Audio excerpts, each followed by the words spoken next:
Dear students, welcome back. In the previous session, we have discussed about the angulations of the femur and articular congruence of the hip joint. Now in this session, we are going to discuss about hip joint capsule and ligaments and their functions.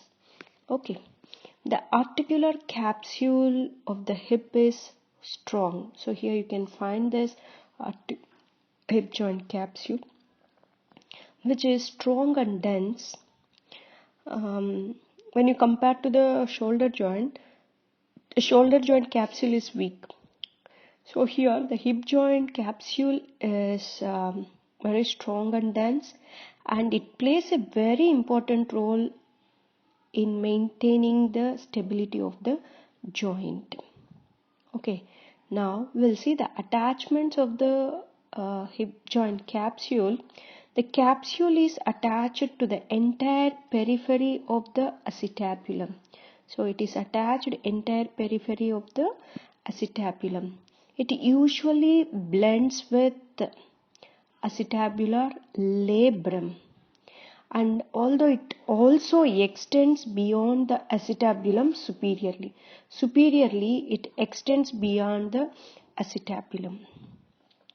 Okay, so the capsule covers the femoral neck like a sleeve.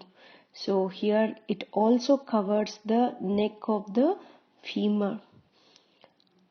Okay, and attaches to the base of the neck. So here the capsule is attached at the base of the neck. So now the femoral neck becomes intracapsular, whereas the greater and lesser trochanters both are extracapsular. Here the capsule has two sets of fibers.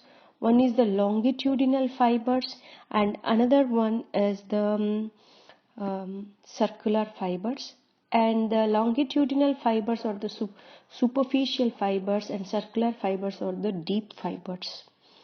Okay, so the circular fibers forms a collar around the femoral neck called as zona orbicularis.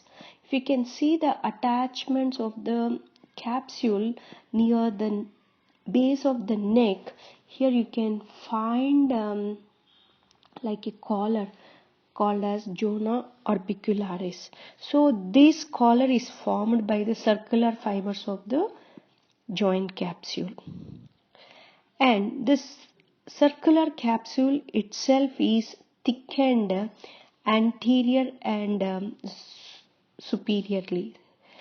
Where the predominant stresses occur at that areas, so the capsule itself is thickened antero-superiorly. And then it is somewhat relatively thin and loosely attached posterior-inferiorly. At the inferior and the posterior aspect, on the posterior aspect, it is thin and loosely attached. Okay. Now, and the anterior and superiorly it is thick because the more stresses are taken by in that area, so that area of the capsule is thickened.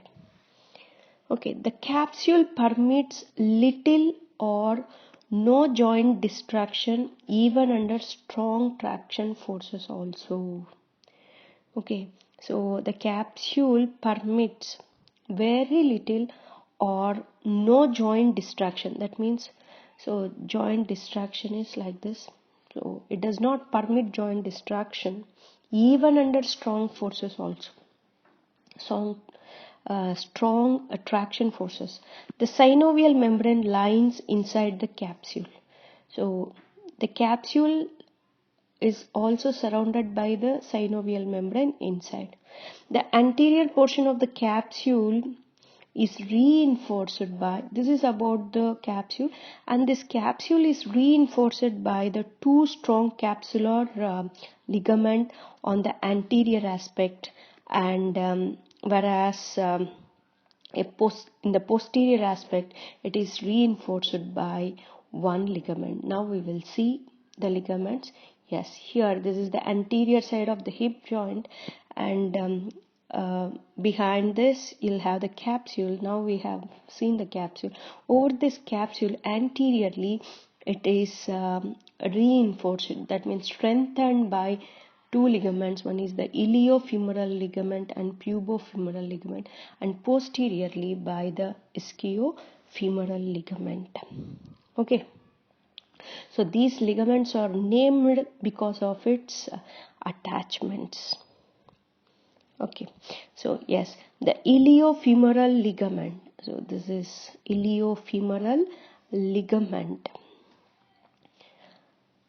This ligament is a fan-shaped ligament and resembles like inverted Y. So this one, yes.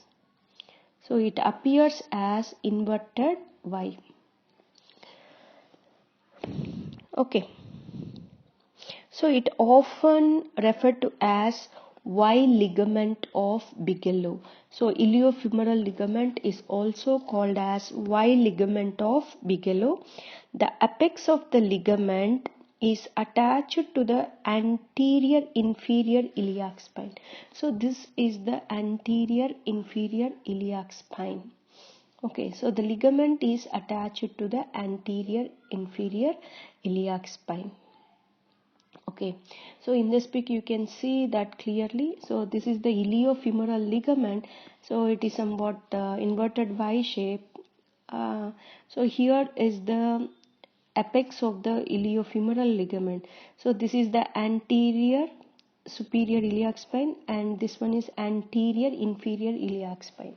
So this ligament is attached to the anterior inferior iliac spine, and while the two arms of the Y, so these two arms of the Y fan out to attach along the intertrochanteric line of the femur. Intertrochanteric line of the femur. Okay, the iliofemoral ligament is the strongest ligament at the hip, with all fibers becoming taut during and providing a check to hip extension. During hip extension, this ligament is going to check the movement. Okay, and all the fibers become tight during hip extension. Okay, this consists of superior fibers and inferior fibers. The superior fibers of the iliofemoral ligament may become tensed during adduction, and inferior fibers are going to tense during abduction. So superior fibers of iliofemoral ligament become tense during adduction, and inferior fibers are going to tense during abduction. So these are the inferior fibers. When it is abducted, so these fibers are going to stretch and this becomes tightened. If you see the adduction, the superior fibers are going to stretch, causing some tension. Next, coming to the pubofemoral ligament.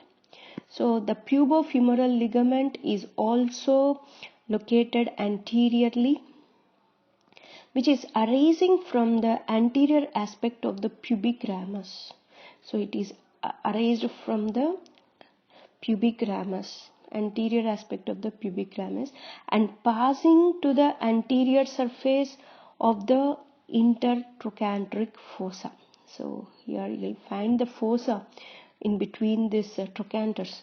Okay, so it reaches to the intertrochanteric fossa. The fibers of the pubofemoral ligament become taut in hip abduction and also in extension. So these fibers become taut during abduction and extension. Okay, the bands of iliofemoral, both iliofemoral and pubofemoral ligaments form a Z on the anterior capsule similar to that of the glenohumeral ligaments. If you can see, these fibers arrangement forms a Z shape. Okay, now coming to the ischiofemoral ligament, which is located on the posterior surface of the acetabular rim and the acetabulum labrum. Okay, some of its fibers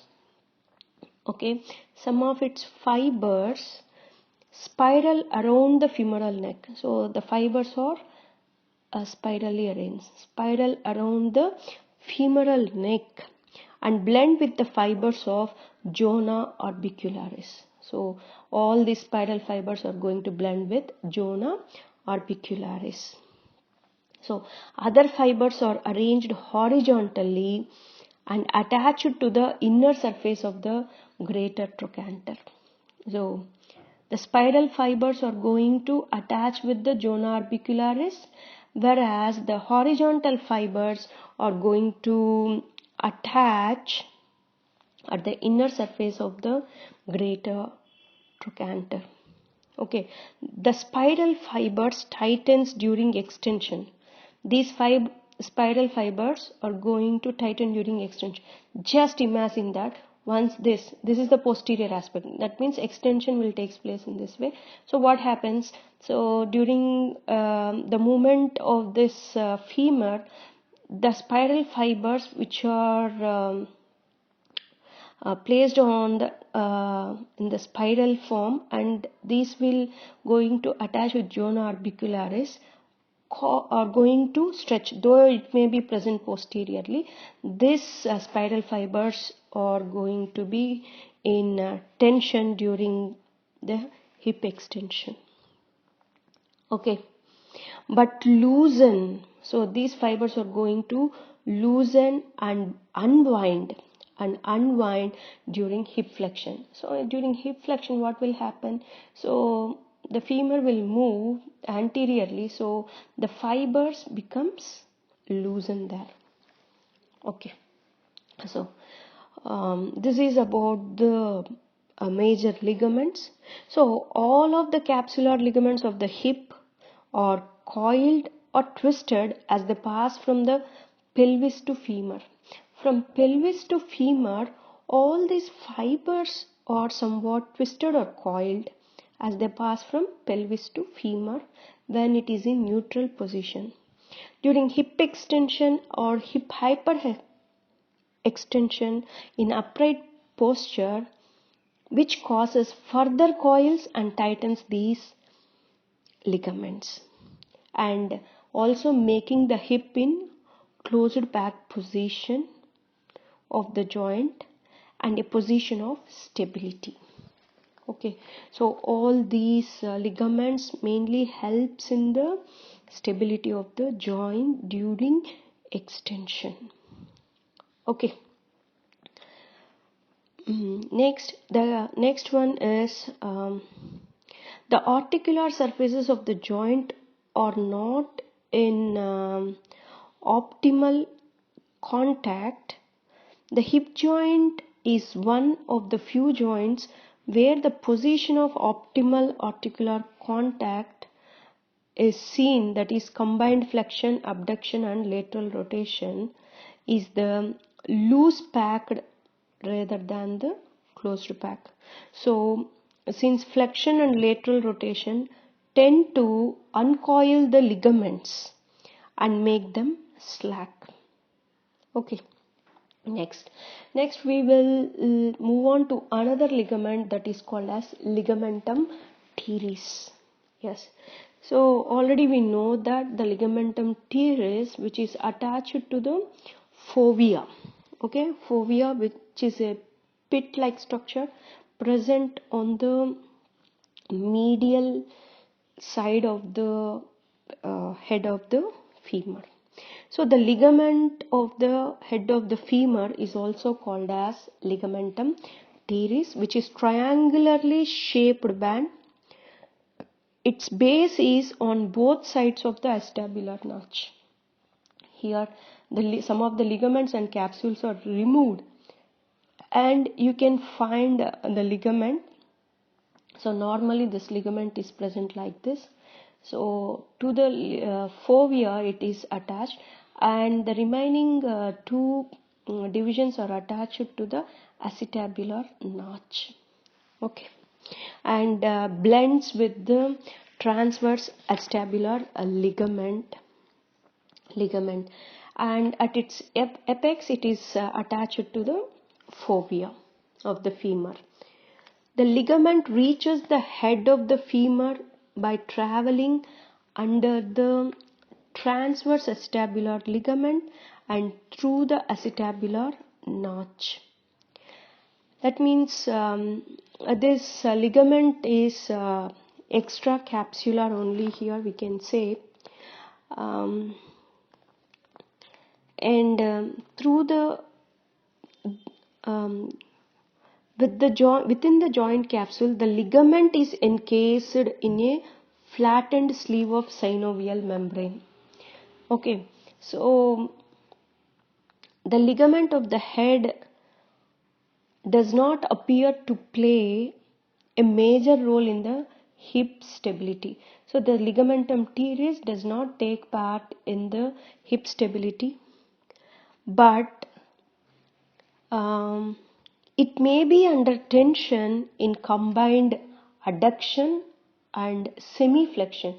During adduction and semiflexion, this ligament is having some tension. So the main function or the role of this ligament appears to be act as a channel for the blood supply and nerves that travel along the ligament to reach the head of the femur.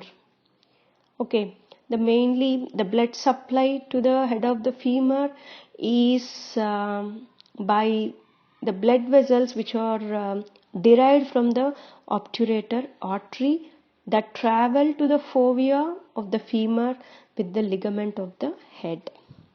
So if any disruption